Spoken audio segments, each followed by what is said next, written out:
The mist behind the iron gates. Before we begin, if you survive this story without your pulse rising, you're colder than the walls of Black Dolphin itself. Like, comment, subscribe, and don't look away. The night the Volgograd police found the freight truck abandoned on the frozen roadside, its hazard lights flickering against the snow, no one expected what lay inside. Officer Rurik Vassin approached the vehicle first, his breath drifting in the icy air like smoke. The truck door hung open, as if someone had jumped out in a hurry. The engine still hummed. What bothered him most was the silence, too heavy, too unnatural. He aimed his flashlight into the cargo hold. What he saw would spark one of the most intense manhunts the region had ever known. Inside were 4 men, bound, bruised, but alive. They were trembling, struggling to speak through gagged mouths. Scattered around them were empty food crates, broken locks, and the remnants of restraints that looked like they had been cut in a hurry. One of the men, bleeding heavily from his cheek, pointed frantically at the front of the truck.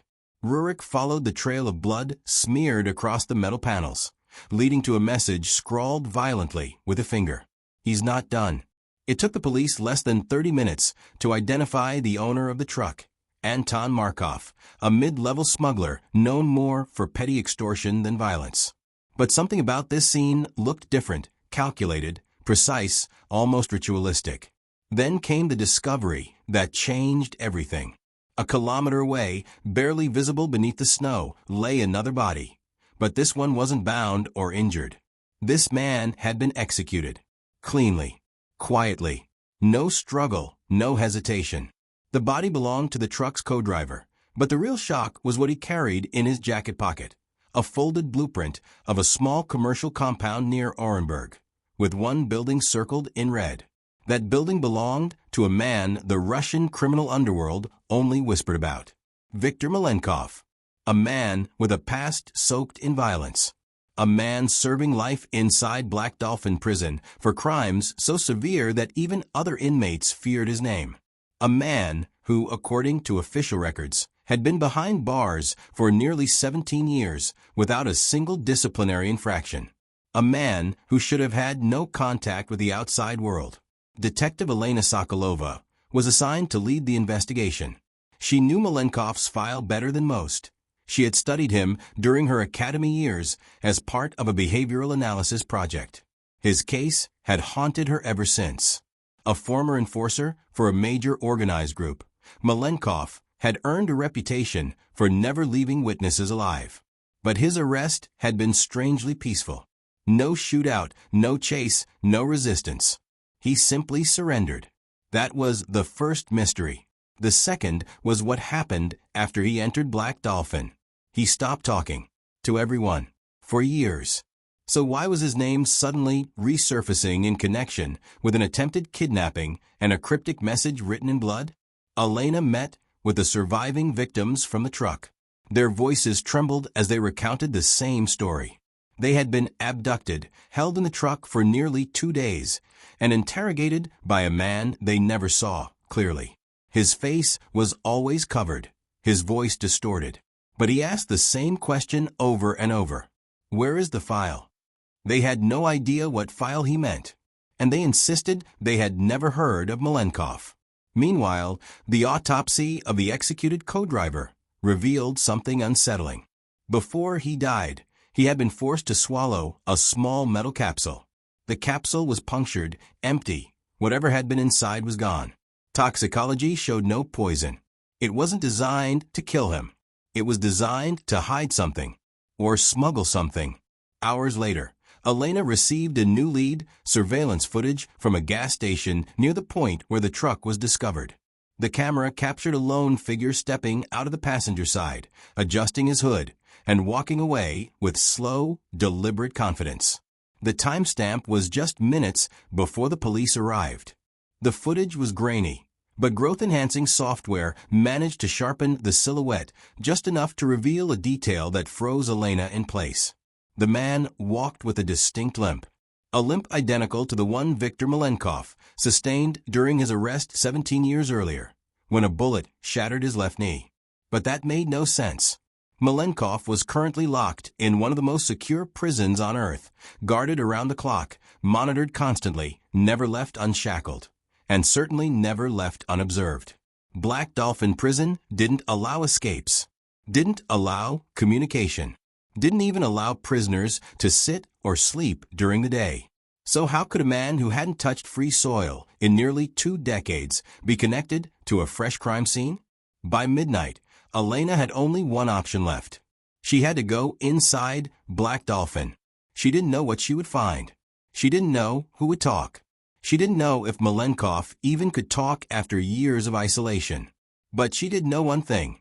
When she reached the iron gates and the guards checked her badge, stepping aside with an uneasy glance, she felt something she hadn't felt since she was a rookie. Real fear. And then, as the final gate clanged shut behind her, an officer walked her down the corridor and said quietly, "Detective, you're here about Malenkov, I assume." Elena nodded. The officer swallowed hard. "You should know something before you see him," he whispered. 3 days ago, Malenkov started talking again. Then he slid a piece of paper into her hand. A message written in small, deliberate handwriting. "He's coming for me." The man behind the steel door. The guards escorted Detective Elena Sokolova down a long, fluorescent-lit corridor, where the air felt colder with every step. Black Dolphin Prison was built to break a person long before their sentence did. Prisoners walked bent at the waist, blindfolded whenever moved, treated as if danger seeped from their very breath. No inmate had ever escaped. None had even tried in decades. Yet somehow, Malenkov's shadow stretched far beyond these walls. They reached a reinforced steel door with 4 layered locks. A guard keyed in the final code and looked at Elena with a quiet warning in his eyes. "You have 10 minutes. No physical contact. And keep your distance." He hasn't spoken to anyone in years, until now. The door groaned open. Viktor Malenkov sat on a metal chair bolted to the floor, his wrists and ankles chained with thick restraints. His head lifted slowly at the sound of footsteps, pale eyes adjusting to the light like a creature pulled from a cave. Age had carved deep lines into his face, but behind them burned the same cold calculation Elena remembered from his case files. "You've finally come," Malenkov said. Elena froze. His voice wasn't cracked or weak. It was steady, controlled, like he'd been rehearsing. "I didn't know you were expecting me," she replied. "I was expecting someone," he said. "I'm glad it's you." Elena studied him carefully. "You wrote that someone is coming for you." "Who?" Malenkov leaned forward slightly, chains clinking. "A ghost," he said. "A man I created. A man I was foolish enough to trust." His gaze fixed on Elena. "You've already met his work." She felt her stomach tighten. "You mean the truck?" she said. He nodded. "Elena, I know how this must look. But I haven't left this place in 17 years. I haven't spoken to another inmate. I've been cut off from everything. Yet someone out there is using my name, using my past, to build something far worse than what I once led." She didn't want to admit it, but his tone carried a strange weight of sincerity. Still, sincerity wasn't evidence. "What's his name?" Elena asked. Malenkov exhaled slowly. "Kirill Orlov." Elena stiffened. She knew the name. A former associate of Malenkov's. Low-level muscle. No major criminal record. Supposedly dead. His body found in a burned warehouse years ago. But the body had never been fully identified. "He isn't dead," Malenkov continued, reading her silence. "He vanished. And when he vanished, he took something with him." Elena narrowed her eyes. "The file." "Yes," he whispered. "My insurance. My greatest mistake." She stepped closer. "What's in that file?" Malenkov looked away, jaw tightening. "Names," he said. "Locations. Operations no one ever discovered. All the secrets I never confessed." That file could dismantle everything, Elena realized. It could expose people who still have influence. Malenkov nodded, eyes darkening. "And Kirill has been selling pieces of it. Blackmailing. Manipulating. Rebuilding my network under his rule. But that's not the worst part." He leaned forward, voice dropping. "He wants to finish what I started. Elena's pulse quickened. Witches. For the first time since she'd entered the room, Malenkov looked afraid. A cleansing. A purge of everyone who abandoned him, betrayed him, left him to die. Anyone with ties to my old empire. Anyone who ever crossed me. Elena absorbed his words, but something didn't add up. If he's using your name, why is he coming for you? Malenkov closed his eyes for a long moment. Because I know the truth about him. Because he fears me. Because he believes that if I die, no one will be able to stop him. And the victims in the truck? She asked. They were couriers, he said. They used to deliver packages for my organization. Kirill probably believed they knew where the file went. They didn't. But why leave them alive? Malenkov's eyes sharpened. He wanted you to find them. Elena felt the weight of his implication. A message. A challenge. A game. And the man in the surveillance footage? She asked. The limp. Malenkov gave a humorless smile. Kirill mimics people he admires. He studied me. He copied me. Everything I did, he wanted to do better. The room grew still. And now, Malenkov said, he wants to replace me. Before Elena could respond, the intercom crackled. Detective Sokolova, time's up. Malenkov's chains rattled as he tried to stand, but the restraints kept him pinned. Elena, he said urgently, Kirill will strike again. And the next time, he won't leave survivors. She hesitated. Where will he strike? Malenkov's voice lowered to a desperate whisper. In Orenburg. He'll go after the people who hid the file. They've been in hiding for years. I don't know how long they have left. Elena stepped back, head spinning. Every piece of evidence pointed outward, not inward. The man responsible wasn't inside Black Dolphin. He was outside, growing stronger. The steel door closed behind her with a thunderous echo. As she walked back down the corridor, her phone vibrated. A new message. No sender. Just an image. A live photo of a man tied to a chair, trembling in fear. A note taped to his chest. Ask Malenkov why he never told you about me. Before Elena could process it, a second message arrived. A video file. She opened it. A figure in a dark hood stepped into frame, voice distorted. Detective, if you're going to hunt me, at least know the truth first. The camera panned left. To another tied victim. Then to a third. Elena's heart pounded. Then the figure spoke again. You're running out of time. And so is he. The video ended. Elena stared at the screen, her breath turning shallow. Kirill Orlov wasn't hiding. He was inviting her in. And now, 3 more lives were hanging in the balance. The last cell. The drive to Orenburg was a blur of snow headlights, and rising dread tightening around Elena's ribs like a vice. Kirill Orlov wasn't just escalating. He was performing. Every message, every body, every breadcrumb was part of a script he wanted her to follow. A script written long, before she even knew his name. And Elena was running out of time. She pulled up to an abandoned industrial compound on the outskirts of the city. The same one tied to a series of old transactions connected to Malenkov's former network. According to the prison records, this was where the missing leaders of the old empire had been relocated years ago under witness protection. Off the books. Completely sealed. But Kirill had found it. And now Elena had to walk straight into whatever trap he had prepared. Inside, the building was silent except for the metallic hum of a generator. Dust floated like slow-moving snow in the shafts of cold blue light coming from broken windows. Elena unholstered her weapon, scanning every shadow. Then she heard it. A faint cry. She followed the sound down a narrow hallway until she reached a heavy steel door slightly ajar. Pushing it open, she entered a room lined with rusted shelving. 3 men were tied to chairs in the center, the same victims from the video. Weak. Alive. Barely conscious. Detective, one of them whispered. He said you come. Elena knelt and began cutting their restraints. Where is he? Is Kirill here? The man shook his head violently. No. He left hours ago. He wanted us to tell you something. Elena's pulse spiked. Tell me what? The man trembled as he spoke. He said Malenkov isn't what you think. She froze. He said Malenkov's been lying about everything. Before she could ask more, a loud clang echoed from behind her. Someone had shut the main door. Elena spun, weapon raised, but the hallway was empty. Footsteps echoed in the distance, then faded into silence. Someone else was in the building. She rushed to free the remaining victims, but one of them grabbed her wrist with surprising strength. "Detective," he said, "Malenkov is using you." Elena recoiled. "What do you mean?" The man swallowed hard. Kirill wasn't his enemy. He was his student, his chosen one. The words landed like ice water.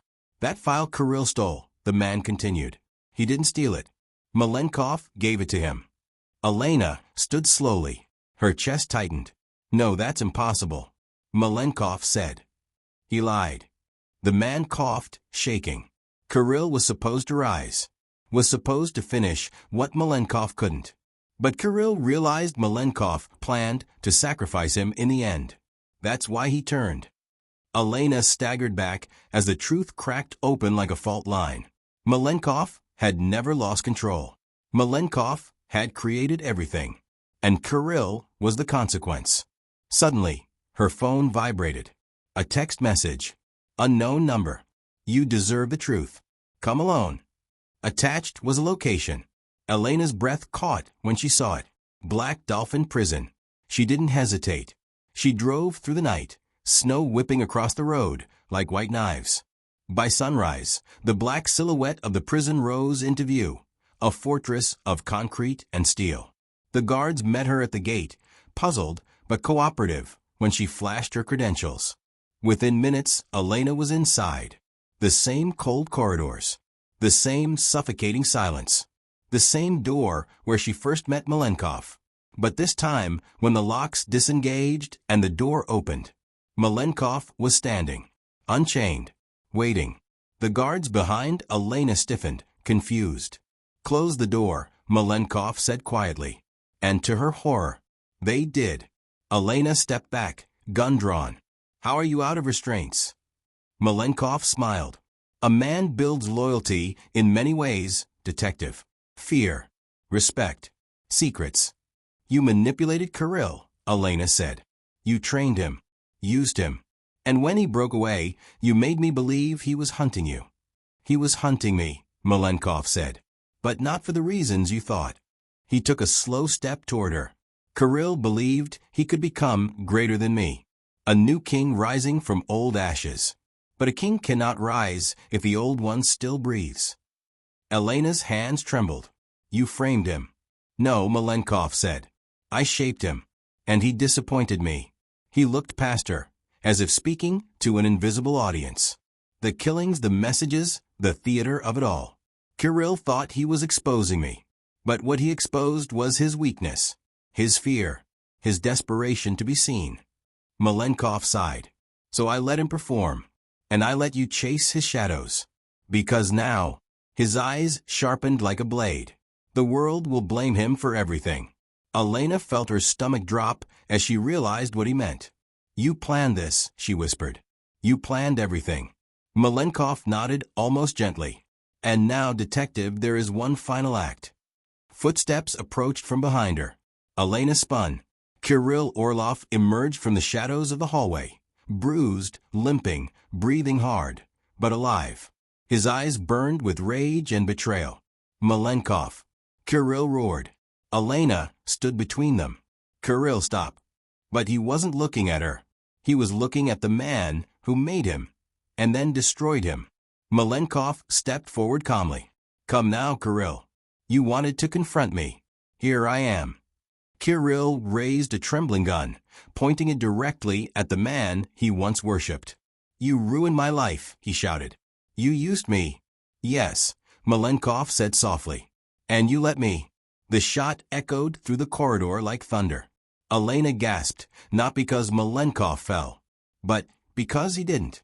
A guard behind Malenkov crumpled instead. The bullet had gone through the gap in the doorway. Kirill's eyes widened in horror. In a single motion, Malenkov lunged forward, slamming Kirill to the ground and wrenching the gun from his hand. Elena ran toward them, shouting, But by the time she reached them, it was over. Kirill lay still, breathing shallow, alive but defeated. Malenkov stood above him, calm, composed. The prison alarms blared, guards flooding the hallway. Elena pointed her weapon at Malenkov, voice shaking. "It's over. All of it." Malenkov raised his hands slowly. "I know." As the guards restrained him again, he leaned toward Elena. "You think you won today, detective. But remember this." His voice dropped to a chilling whisper. "I built an empire from inside these walls once." He smiled. "And empires can be rebuilt." The guards dragged him away, chains echoing through the corridor. Kirill was taken to medical custody. Elena stood alone in the middle of Black Dolphin Prison, breath heavy, heart pounding. The case was closed. But the war wasn't. As she walked out into the freezing morning air, her phone buzzed.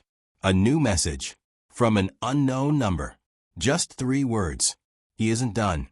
Elena looked back at the towering prison behind her, a fortress meant to hold monsters. Somehow, one had learned to rule from inside. And somewhere deep in her gut, she knew. This was only the beginning. If you think this story was intense, you're not ready for the next one. Hit subscribe so you don't miss it.